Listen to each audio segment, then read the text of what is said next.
فلا اقسم بمواقع النجوم، یہ لا جب آتا ہے پہلے تو وہ مخاطب کی بات کی نفی کرنے کے لیے، اٹ از لائک دیٹ، یہ نفی ہے۔ لا اقسم بیوم القیامہ، تمہارے خیالات غلط ہیں، میں قیامت کی قسم کھاتا ہوں۔ تو فرمایا فلا اقسم بمواقع النجوم، وقع یقع کے کیا معنی ہے؟ اور یہ سورت کون سی؟ واقعہ، اذا وقعت الواقعہ، وقع گر جانا، پڑ جانا، یہ ستاروں کے ڈوبنے کی جگہ ہے۔ فلا اقسم بمواقع النجوم وانہ لقسم لو تعلمون عظیم، اور اگر تم جانو تو یہ بہت بڑی قسم ہے جو ہم نے کھائی ہے۔ اس وقت کا انسان کیا سمجھتا کہ ستارے کہاں جاتے ہیں، کہاں غروب ہوتے ہیں، کہاں گرتے ہیں؟ آج ہمیں معلوم ہے۔ سورہ حامیم سجدہ میں جو کہا گیا ہے سنریہم آیاتنا فی الآفاق وفی انفسہم حتی یتبین لہم انہ الحق، ہم انہیں اپنی نشانیاں دکھائیں گے آفاق و انفس میں، یہاں تک کہ یہ بات واضح ہو جائے گی کہ قرآن حق ہے۔ آج ہمیں معلوم ہے خلا میں بلیک ہولز ہیں، اور یہ بلیک ہولز بڑے بڑے ستاروں کے پچکنے سے، پچک جانے سے پیدا ہوئے، اور جب وہ بڑے ستارے پچکتے ہیں جو خلا پیدا ہوتا ہے، ویکیوم، اس میں بڑی طاقت ہوتی ہے، اس کے پاس سے کوئی سیارہ، کوئی ستارہ گزر جائے اسے کھینچ لیتا ہے قبر کے اندر۔ یہ بلیک ہولز کا تصور۔ اسی لیے اللہ نے اس وقت کے لوگوں کے لیے کیا کہا؟ فلا اقسم بمواقع النجوم وانہ لقسم لو تعلمون عظیم انہ لقرآن کریم، یہ بہت باعزت قرآن ہے، فی کتاب مکنون، ایک چھپی ہوئی کتاب میں ہے، لا یمسہ الا المطہرون، اسے چھو ہی نہیں سکتے مگر انتہائی پاک ہستیاں۔ اس کے کیا معنی ہے؟ پہلی بات تو ہمیں معلوم ہو گئی، مراد فرشتے ہیں، بے ایدی سفرۃ کرام بررہ، اسی کی شرح ہو رہی ہے نا۔ اسی سے ایک فقہی مسئلہ نکالا گیا کہ بغیر وضو کے ہاتھ نہ لگاؤ، لیکن اس کا اصل مفہوم کیا ہے وہ سمجھیے۔ قرآن کی روح تک کوئی نہیں پہنچ سکتا جب تک کہ تزکیہ نفس نہ ہو گیا۔ اگر حب مال، حب دنیا، حب جاہ، حب شہرت، اگر یہ تمام محبت دل سے نکل نہ جائیں تو قرآن کی روح تک آپ کی اپروچ نہیں ہوگی۔ مولانا روم نے کہا ہے، اگرچہ ذرا میں سمجھتا ہوں کہ انہوں نے بہت سخت الفاظ استعمال کیے ہیں، ماز قرآن مغزہا برداشتے استخاں پیش سگا انداختے، ہم نے قرآن سے اس کا مغز لے لیا ہے، جو ایسنس ہے وہ کھینچ لیا ہے، ہڈی کا گودا جو ہے وہ ہم نے نکال لیا ہے، ہڈیاں ہم نے پھینک دی ہیں کتوں کے سامنے جو لڑ رہے ہیں۔ علم کلام کا مسئلہ ہے صفات حق حق سے جدا یا عین ذات، قرآن مخلوق ہے یا نہیں ہے، غیر مخلوق، اور بڑے بڑے ہو رہے ہیں اس کے اوپر، یہ کتے لڑ رہے ہیں ان ہڈیوں کے اوپر۔ ہم نے اس میں سے اصل شے نکال لی، وہ کیا ہے؟ اللہ کی محبت، اللہ کی معرفت، یہ ہے اصل شے۔ ماذ قرآن مغزہ برداشتے استخاں پیش سگا انداختے۔ تو جب تک انسان کا باطن پاک نہ ہو جائے وہ قرآن کے چھلکوں سے کھیلتا رہے گا، چاہے وہ کہنے کو مفسر ہو،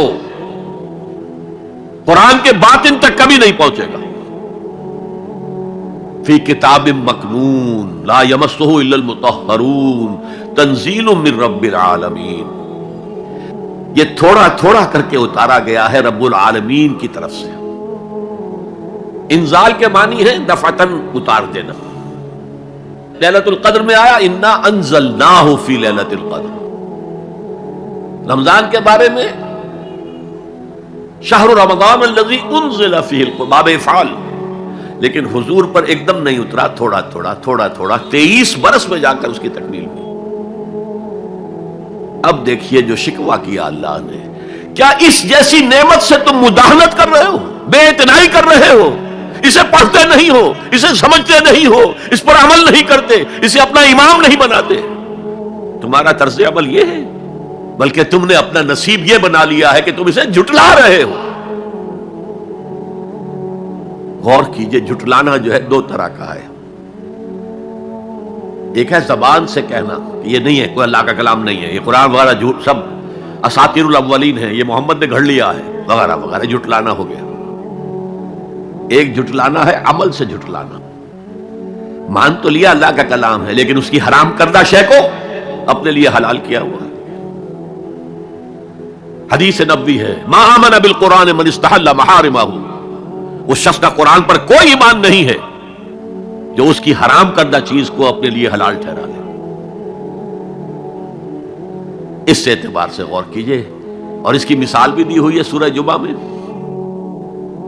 مثل الذین حملوا التوراۃ ثم لم يحملوها كمثل الحمار يحمل اسفارا بئس مثل القوم الذین کذبوا بآیات اللہ واللہ لا يهدی القوم الظالمین. مثال ان لوگوں کی جو حامل تورات بنائے گئے تھے اور پھر انہوں نے اس کی ذمہ داری کو ادا نہیں کیا، اسے قائم نہیں کیا، اس کے احکام پر عمل نہیں کیا.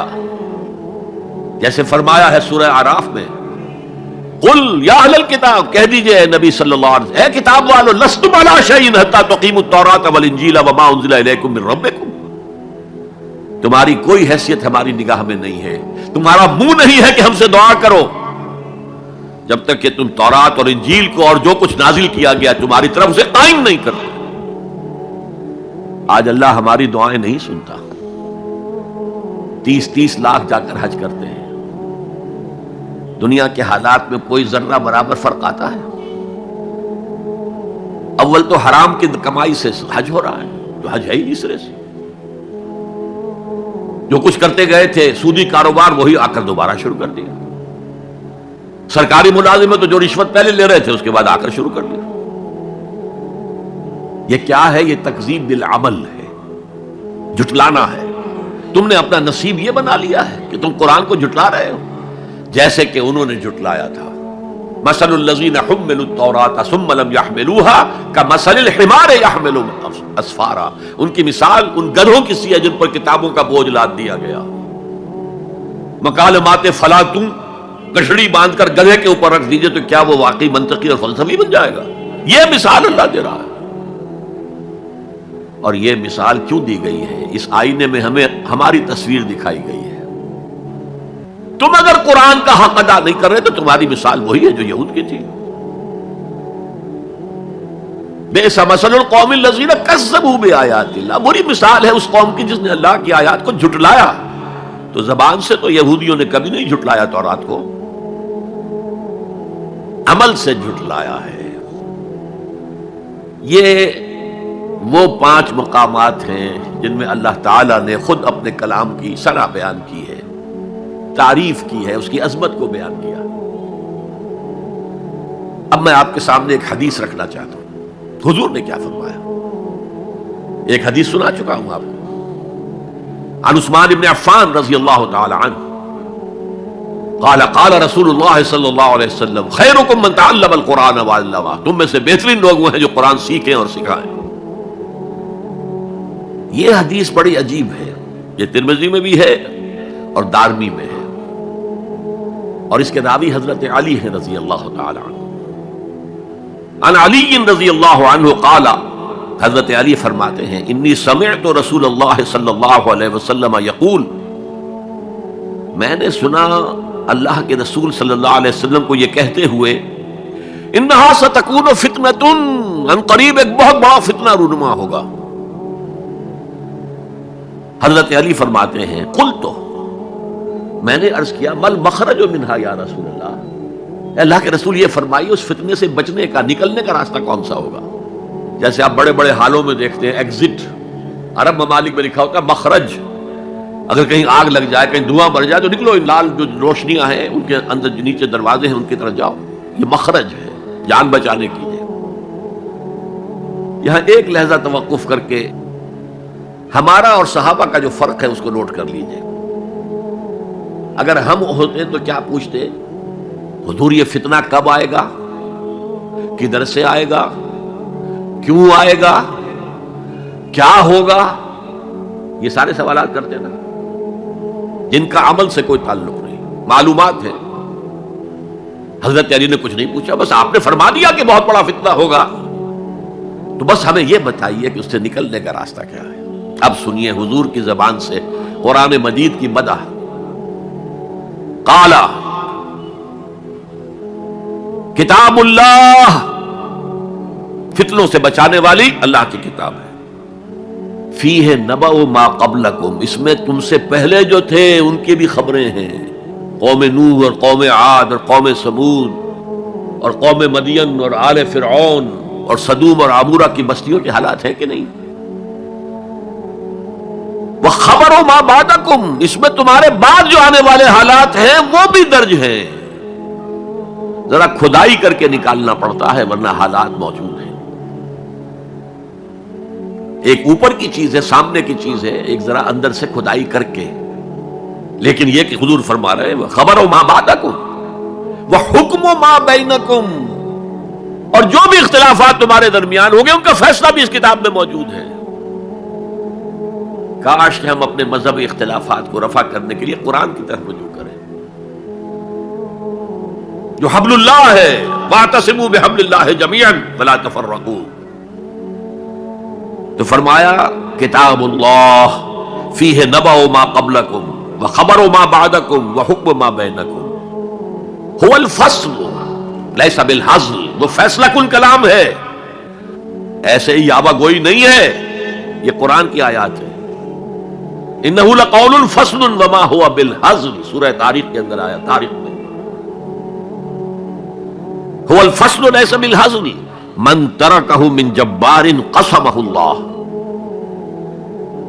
اگر کوئی جبار شخص اپنی سرکشی میں اس قرآن کو ترک کر دے گا اللہ اسے پیس کر رکھ دے گا۔ وَمَنِ ابْتَغَى الْهُدَى فِي غَيْرِهِ أَضَلَّهُ اللَّهُ، اور جو کوئی ہدایت حاصل کرنا چاہے گا قرآن